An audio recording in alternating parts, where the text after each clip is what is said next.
Welcome back mga katambalan, mga hot topic and issue pag-usapan natin. Update po tayo kay Barbie Fortesa na kung saan nga po ay nag-post itong si Barbie. Kasama nga po si Rupa Gutierrez at si Kaylin Alcantara.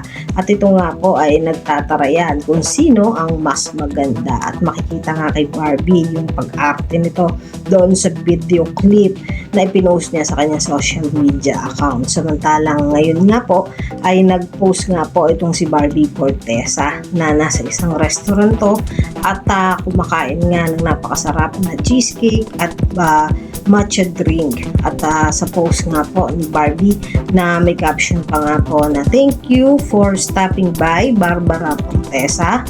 Come for our mochi cheesecake and it did not disappoint, but I feel more in love with your pink matcha. I'll be back soon." Ayan, at nagpa-picture pa nga itong si Barbie sa mga staff ng restaurant. Makikita nga na napakasimple ngunit napakaganda nga ng isang Barbie Fortesa. Samantalang si David Licauco naman po ay nag-post din sa kanyang social media account at nasa isang restaurant to at umiinom nga ng drinks kasama yung mga kaibigan niya at may post pa nga itong si David na talaga namang napakagwapo at nakalagay dito ay Causeway Bay na talagang naka-shades at naka-side view pa nga at napakagwapo nga ditong si David Licauco. Samantalang si David nga po bukas ay nasa Hong Kong at para nga po sa Kapangyawan Friendship Festival 2025.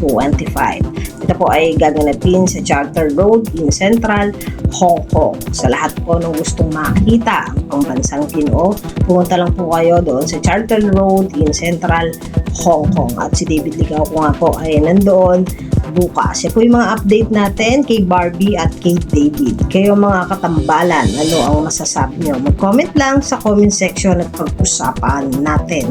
Yan ang mga hot topic and issue dito lamang sa Tambalang GK.